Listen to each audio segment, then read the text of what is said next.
All right, perfect. So let us get started. I have an announcement to make. It is an addendum to my previous announcement because I got part of the details wrong. That is my fault. The comment that I made about if you didn't register for the dinner, you should still come, still stands, but it was more if you didn't register for the summer school at all, if you're just a lost cat who has wandered in from the street, you should still come to the dinner, and we will still find some way to make sure that you can get some pizza and whatever else I have. If that is you, if you match this description, please find one of the organizers that is named Kyle or Pablo and discuss it with us, and we will work things out. So, with that announcement out of the way, we will jump into a primer on practical emulation. So this is hopefully going to be a very practical focused talk. It's not going to dive too much into the theory of any of these methods, and in fact, it's a nice piggyback off Morton's more detailed discussion. And we will set up the hands-on sessions, which now include a challenge. So thank you, Morton, for that. We can first maybe motivate why we want to invest in emulators at all. So to give you a sense of that, I have a video from some of my own work.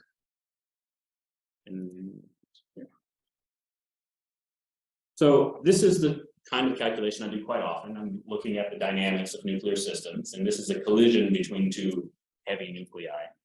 And when they collide, they slam together, they exchange a lot of particles, and then eventually they will separate, and we're interested in the intermediate dynamics and also what comes out of all of that.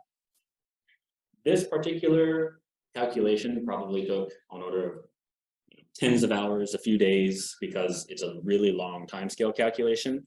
And oh yes. I have one comment and one question, which is really naive. The comment is that the mic is going in and out, so I don't know if people are aware. I don't know if that. The tech people don't exist, so I'll just yell. The question is really naive and it's ridiculous, but maybe you can tell me. When they exchanged the nuclei, when they exchange particles, the two nuclei, does it ever matter to keep track of which one comes from which one and where it ends up? So we do keep track of all of that.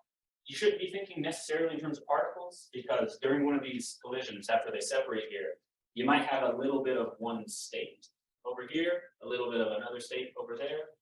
It's really about transfer probability density of individual.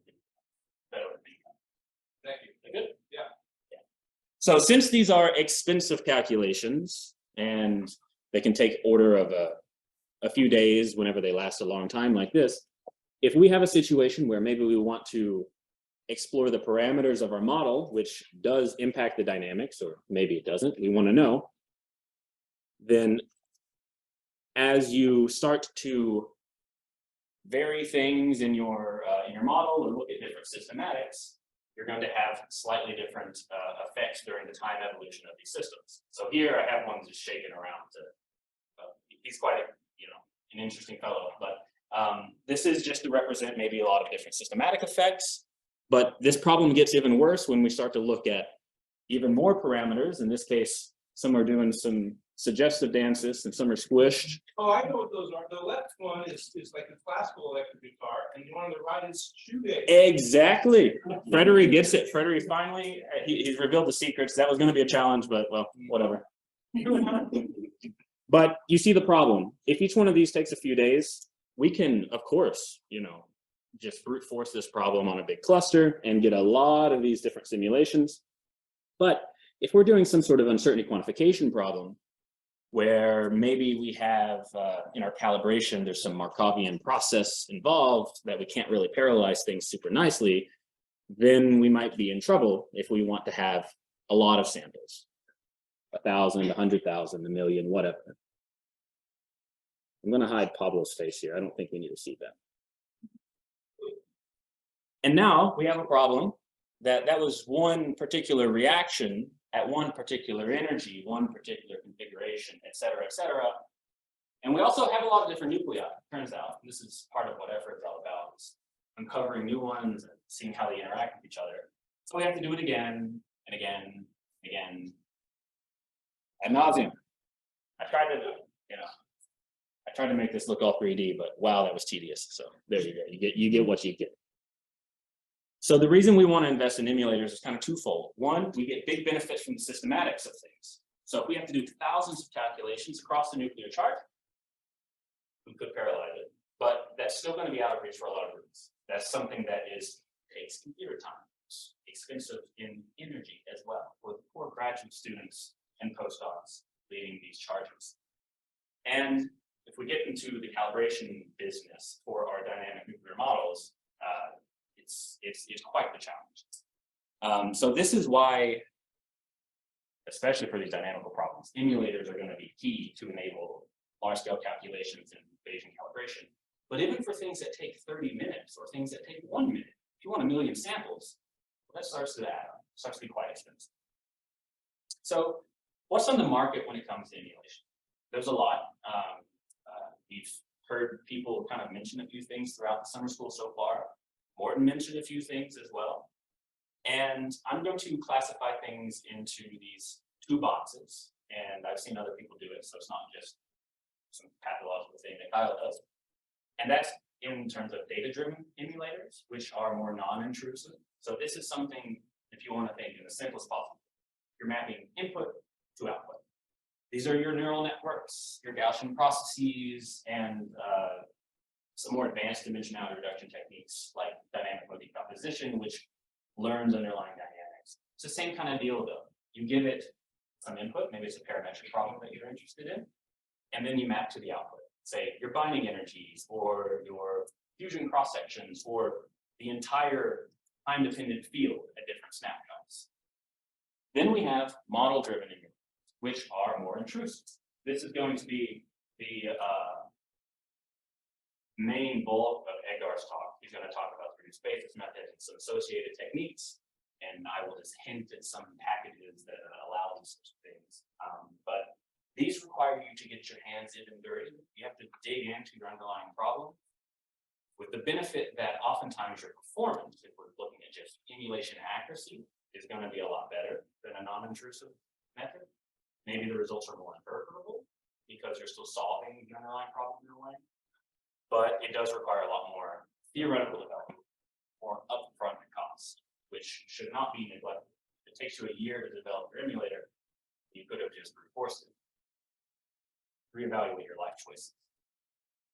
So that brings us to one of the, let's say, core tenets of emulation development, and that you need to be balancing your budget. In particular, your speed and accuracy budget are very important in matters of emulation. At the end of the day, you want to have maybe a lot of predictions or extrapolations or something like this. You want them to be accurate, but you don't want them to be slower than your underlying physical model. So it really pays off to spend quite a lot of time in your initial phases of developing your research program for these systematic settings or calibrations to really quantify where you're at in terms of this trade-off between your speed and your accuracy. So to that end, I'm going to introduce this concept of this computational accuracy time plot, cat plot. Yeah, this is something, we have to have a good name, so there you go. It's a cat plot. Yes? So before we go on to the budget, I have a question. Can you explain the basis of Yeah, so an emulator is, you can think, another word that's often used is surrogate model. It's anything that you are replacing your expensive calculus. So in the case of these videos that you saw, this is just solving a lot of coupled partial differential equations over and over. And since we do this in a 3-dimensional box and we have a lot of nucleons in our nuclei, it's expensive to do each of those little steps. So an emulator, in this case, is just how can we maybe reduce the dimensionality of things, or how can we just speed up the process in general to get to our prediction? Yeah. So that is the main philosophy. So for balancing our budget, if we care about speed, we can plot on the x-axis our samples per second, basically our sampling rate for our emulator. Whenever you want to do calibration in, say, an hour, then you want this very, very, very fast. And then we have accuracy, which is how well does your emulator track the output of some high fidelity model, a really, really precise version of a high fidelity. in this talk, you'll hear me say high fidelity model quite a lot. This just means if you allow yourself to be completely free and make the most expensive calculation to get the most precise numerical prediction that your model allows, that's your benchmark for accuracy. That's your high fidelity. Now, on here, if we plot our high fidelity, you see that there's actually a band. Well, it turns out that you can go the other way. You can probably loosen the numerical bounds. You can allow a coarser solution, which will go faster at the cost of how you reproduce the various observable or numerical quantities that you're using. And if we plot an emulator, maybe it lives over here. Maybe it's super, super fast, but the accuracy is different in general. And let's say this is our Gaussian process or something like that. And then we build another emulator. Here's our reduced basis. It has a different categorical way that it tracks through this space, computational time and its accuracy. So whenever you're developing your emulator, which maybe you'll do as a part of the final project or even during this afternoon, it could be nice to check. And in fact, Edgar might have a hands-on session where you explore these cat plots in more detail, so you can get your hands dirty with this type of thing. What you're going to want to check whenever you're developing that emulator is this categorically different? If this blob is, I mean, even worse if it's over there. If it's just like overlapping a lot with the high fidelity, then maybe you don't need to waste your time. Maybe your problem is already so fast. There are a lot of difficult nonlinearities that aren't captured with this particular type of emulator. This is a great first step to do early on in the process to say, this is a dead end, or maybe I should think about this in a slightly. So I recommend you do this early. I recommend you do this often, especially if you're dealing with the development of new emulation strategies. To give you a sense of what we're talking about when it comes to accuracy, for the high fidelity case, if we look at just this here, it doesn't actually matter what it is, but this is, I think, the first level of calcium 40 from some DFT model. We have the thing that we're tuning here is number of points. So basically our discretization proceed for the problem. And you see here, we have a nice smooth curve and the tails go over here. Okay, cool. If we move to the other side, if we're willing to sacrifice some accuracy for, let's say, an order of magnitude in our sampling rate, then things look quite choppy. If we look at the schematic picture, it's now pixelated. Of course, the things you probably care about are the observables, like the binding energy, radii, or this kind of thing. Those will also be impacted. So whenever you're doing your cat plots, you should always try to think, well, accuracy to what? Am I looking at the deviation between the actual wave function here, or maybe you should look at the deviation in the single particle energies, doing like density function, or maybe the radii or what you suspect to be most sensitive. Just consider that there's not one guaranteed best metric for your. You should be cognizant that this is a situation kind of decision. Okay. Now, once you've plotted all of these things, we can also give us some direction. This is a nice comparison tool, but if your end goal is to do some systematic study, maybe you just need some sampling rate that gets right here, and you want your accuracy to be very low. So in that case, then down here, these sorts of emulators would be the one that you would probably pursue. So you can draw some cutoffs, sample rate cutoff and an accuracy cutoff, and everything that falls within that region is then going to be a reasonable emulator to use. So in this case, I mean, this is all schematic, of course, but let's say we need to be able to do 10,000 samples per second at an accuracy of 1% for this particular observable, because experimental errors are just so huge, and our emulation error will be kind of dwarfed. By doing this, by deciding beforehand what the parameters are for your particular project or particular use case, you then have a very easy selection rule for your emulator. So maybe we'll go over here and say like, yeah, this one looks like a pretty good one. It'll give us a lot of samples per second at an accuracy well within our budget, and now we're in business. We can go calibrate it. as much as we want. So, do we have any questions on the concept of emulator, say, motivations, or on this sort of accuracy versus speed budget? Yes. Can you go back to, what happens if you have two emulators for the racing and they're both in calibration?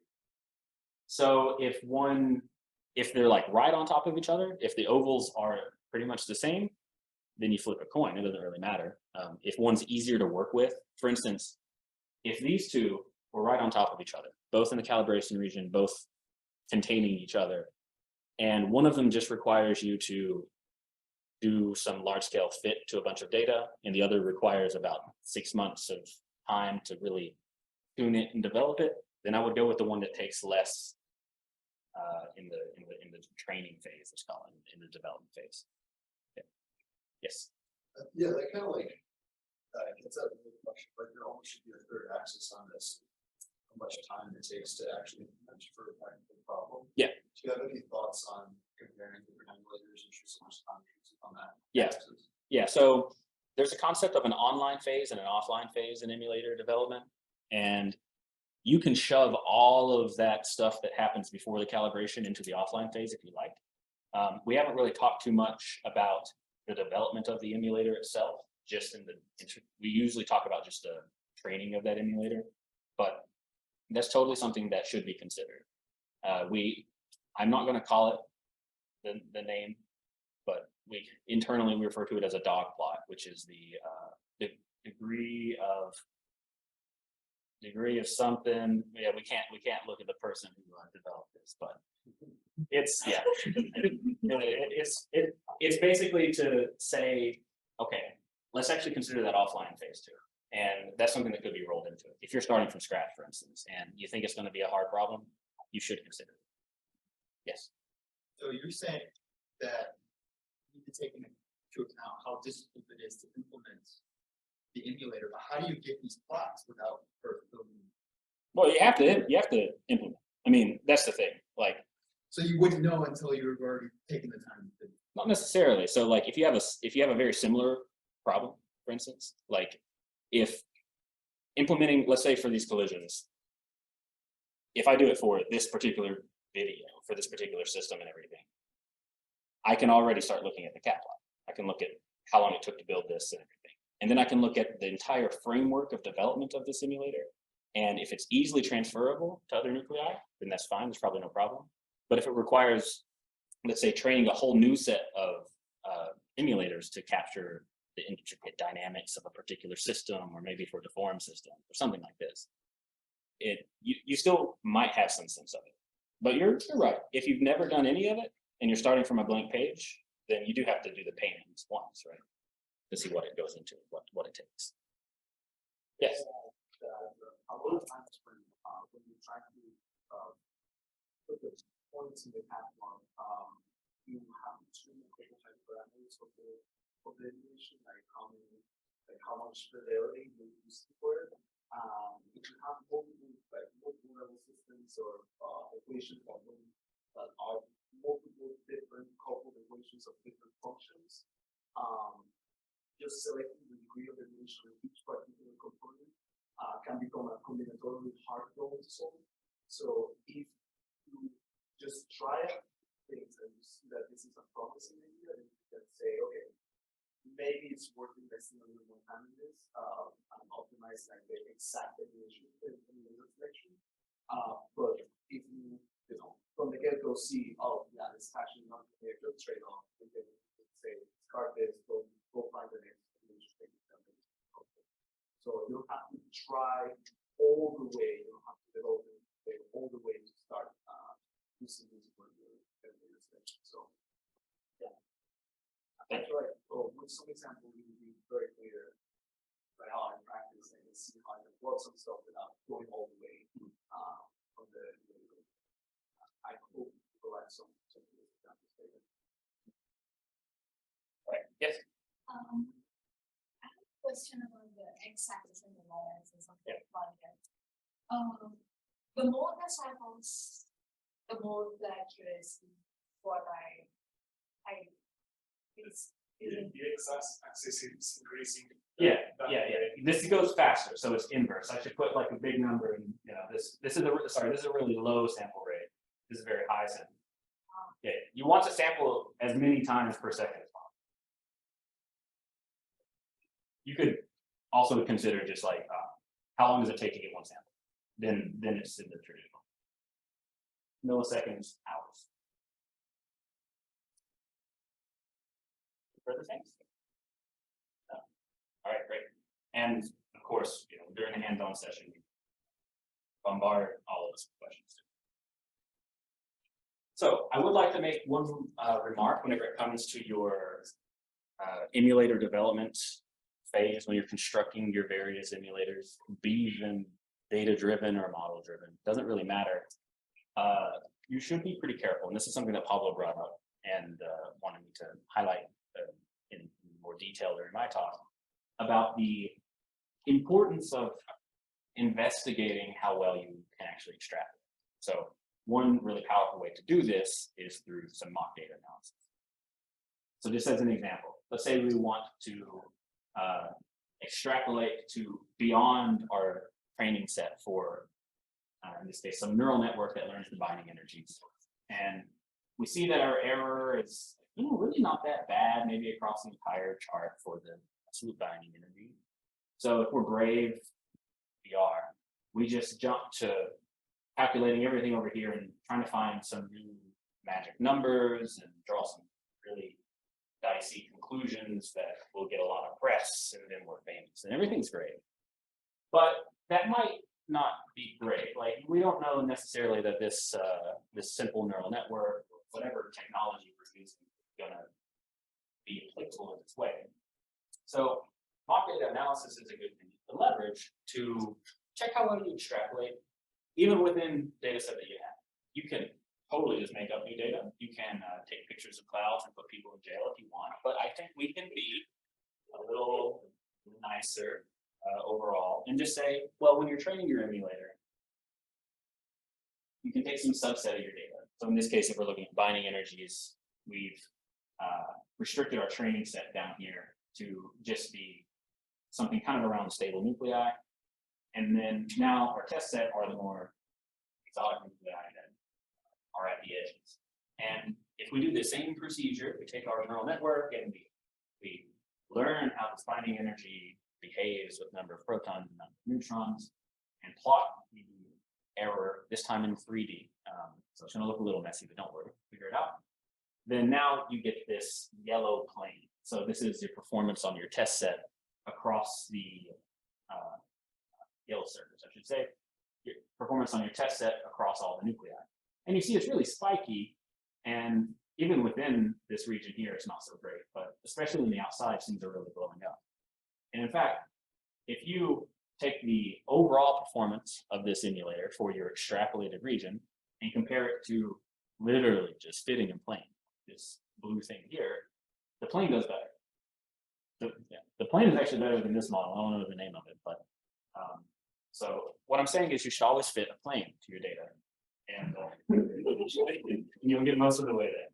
But no, this just highlights the importance of checking. Like if you never checked, if you implement your emulator and you just go and start extrapolating, blindly trusting the data, you're going to have a bad time. So give it a go. So, as Morten said, I'm going to try to not go too much longer in the talk part so we can have some nice hands-on time. As Morten said, you have a lot of choices when it comes to particular machine learning approaches. There are a lot of things on the market, and there will be even more things on the market whenever we add in all of these associated dimensionality reduction techniques that go beyond the standard machine learning toolboxes, things that are more specialized for certain classes of problems. So you have a lot of things to choose from, and if you're the type of person that will browse your favorite shopping site for hours before selecting which sponge you want to buy, then this is going to be maybe something that's scary. That part I still can't save you. This kind of takes some time, but thankfully you don't have to develop everything yourself. There's a lot of open source packages out there that make the entire, let's say, life cycle of a project a lot easier. And I just want to highlight and give some perspective on these various packages and tools and techniques. This is not prescriptive. There are more. You might develop one yourself, and I will support you, and I will clap and say hooray, hooray. But oftentimes, for your particular use case, your data set, the structure of your error, whatever, maybe there's something that looks better. But it is important, though, to keep in mind that there are other approaches. So you should look at them at the very least. So if we just talk about some libraries in general, these were actually the same ones I think that Morton had on his, because they are kind of canonical when it comes to a lot of the first things you'll want to do in machine learning. You have some simpler packages like scikit-learn that don't have a lot of the more advanced modern functionalities, but have pretty much all you need to do a lot of simpler problems. And then things like PyTorch and TensorFlow, which are actively developed by large teams that are used across academia, industry, and they are well-tuned libraries as well, so they run quickly, which is, they also have GPU acceleration in them. So if you're training massive amounts of data or maybe you're training hundreds of models, millions of models, because you've got the time, you start to care about the efficiency of the training. So having a robust, well-documented software package is so nice. And all of these are really quite phenomenal whenever it comes to both implementation and documentation.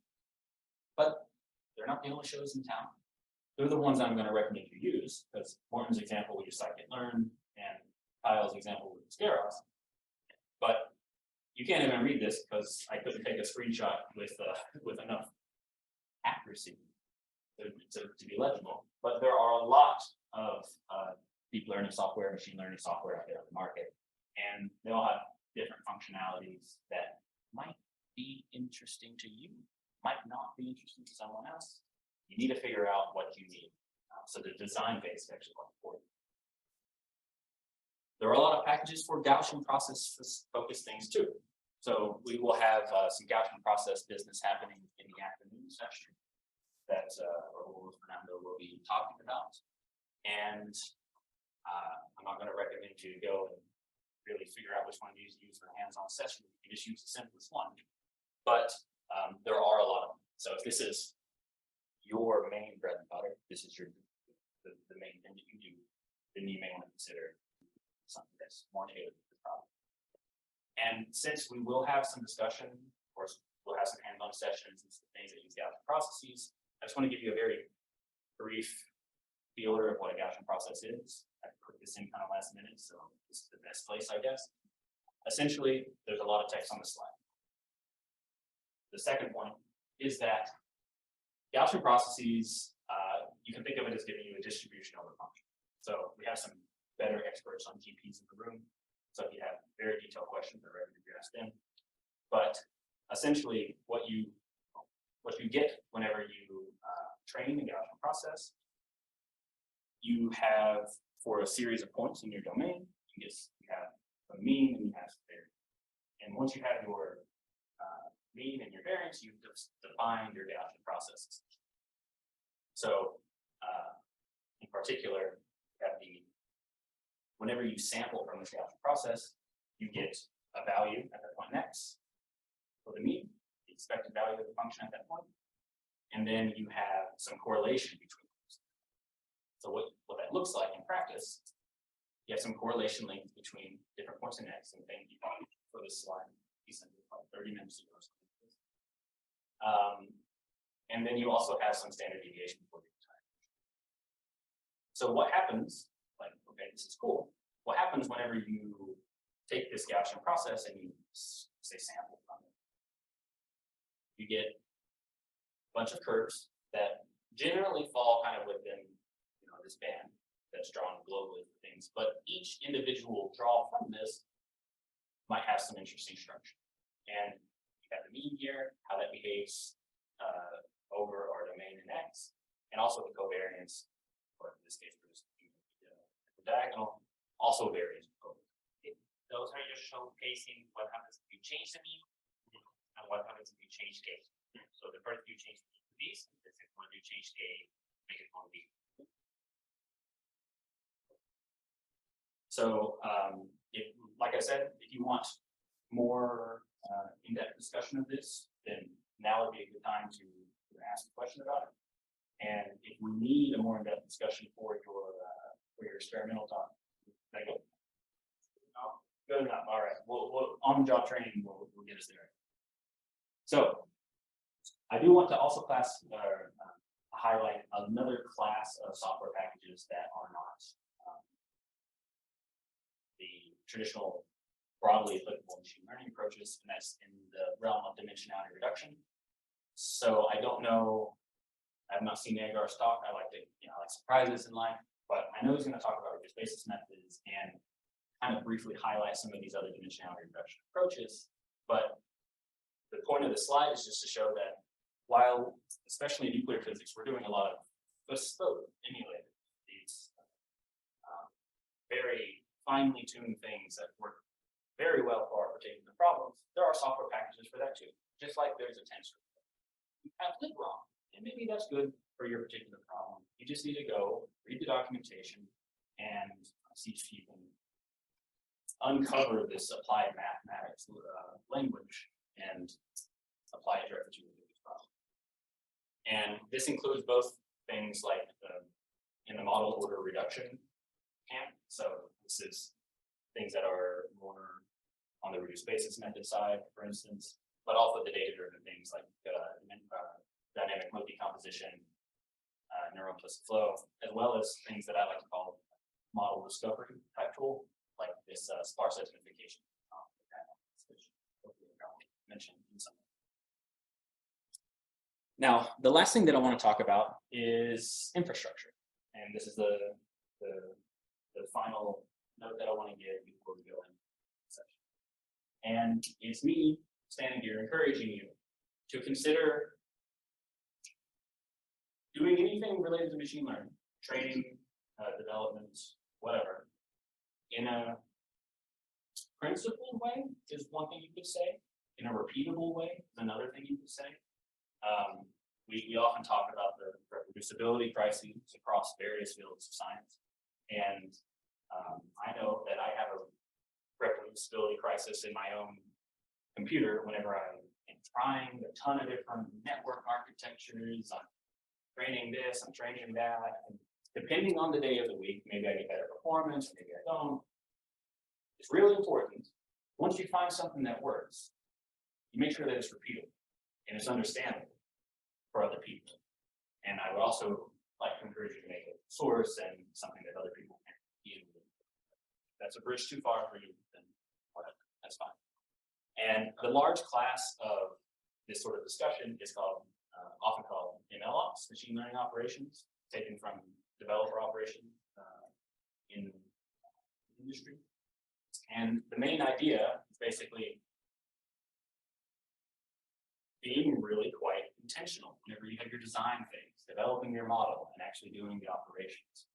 And even better, if you set this all up so it's autonomous, you give it new data. Let's say you have some data that you can continually update. Let's say you have new experimental results that come out pretty frequently.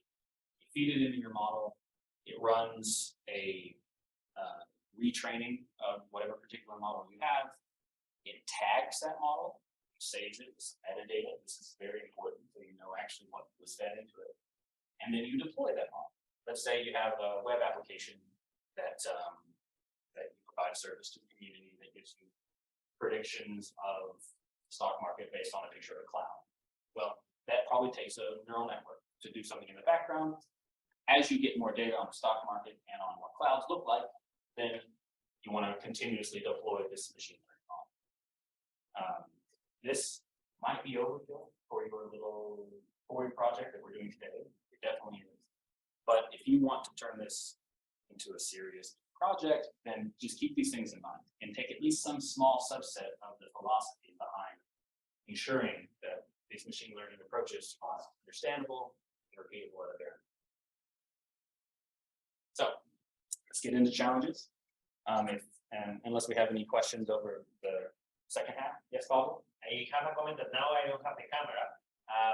With the discussion that you started on the third axis, I will argue that we need actually two more axes. One axis has to be on offline time that the computer itself, once you finish everything and you keep enter, go and build my emulator, how much the time the computer will take to do that. And a fourth axis, which is how many graduate student hours is required, because it's something extremely complicated. Like we're just going to solve the Lagrange of QCD all the way, and that's my emulator. Yeah. And that's the discussion that we've been having. At some point, it's too much information to go in there. And Edgar pointed out the best emulator that you could actually have that has the best accuracy versus speed. Just with those two is you solve your problem 10 trillion of times for every parameter in everything that you can, and now you have a huge lookup table. So every time that somebody comes with a new parameter, you just do a slide interpolation and you back the data. That is infinitely fast. But the offline part is software. So you need to keep those in consideration, but I just wanted to make it clear. That's all. A lot of the estimate for those graduate student hours, by the way, comes with experience. You know, we don't know. We're cheap, but so is cheap. Yeah, that's true. Can you average student minors and find one that works? You can have committees of emulators, sure. This happens a lot in neural networks where you'll have a whole cohort of neural networks that all kind of predict the same thing. They have some weights associated with them based on their performance. It's kind of similar in the vein of the model mixing and model averaging stuff that was talked about yesterday. You can totally have a cohort of them. And they can also talk to each other. You know, you can get really creative. There are no rules. Whatever you want. All right, cool. So we'll talk about the hands-on challenges now. I wanted to put this preamble in front of mine, but I think this applies to everybody's hands-on session. That the point really of the hands-on session is to, one, get you familiar with some of the technical aspects of what we're talking about, but two, to encourage a little bit of creativity to let you start thinking about, oh, okay, now that I know what this tool is, now that I know how to use it pretty easily, what else could I do to it? What could I apply it to, maybe, but how could I change it? How could I correct graduate school Kyle's weird neural network thing that he did and make it way, way better? That's the kind of thing that I want to encourage. Just the easy thing is this thing right here. Focus on exploration, not destination, etc., etc. So with that in mind, we will talk about the various challenges. The first one is one that is a recent addition, and that is what was left over from William's talk, which is to take his code, which if you go to the readme of the Summer School Git repository, you will find a link to his Jupyter notebook. And he said that you could clone it and run it locally on yours, which you can, but I'm pretty sure you could also fork his repository and run it in CodeSpaces as well, just to keep the theme of CodeSpaces up. And basically take his linear regression and modify it in the way that he talks about in his. This is actually leads pretty nicely into the other hands-on session, which is to learn about the binding energies using a neural network. This is exactly basically what I was talking about, except now you can get a little bit more involved with creative or whatever, whichever way you'd like to look at it. And this practical example, which you'll see, it's called NMNet, Nuclear Masses Network, in the GitHub repository under practical emulation, is setting up all the skeleton for doing for using Keras to build your network, learning about that function now. You can try other things though. I have things set up where we have an input layer with just N and Z, or maybe A and B, one of these two things. But you can change the architecture around, you can mess with your activation functions, give it additional information, maybe seed it with like the liquid drop model and see if you can just get a discrepancy. You could take some other phenomenological models, whatever, and feed about how you can inform this network in different ways. And you can also try emulating different quantities. So maybe you only care about separation energies. You should check and see how well you reproduce them with your base model. But also, maybe you should emulate those directly and maybe you'll get much better performance for your quantity of interest. Another model is yet another machine learning focused thing where we deploy neural networks. And this is to emulate what are called potential energy surfaces. So potential energy surface, if you don't know what it is, you might not because it's kind of a niche topic. Essentially, if you take a nucleus and start to deform it, stretch it out or change the asymmetry, it's going to have a different energy associated with that configuration. And if you plot that, you get something that looks like hills and valleys. Why we want them doesn't really matter, but we do.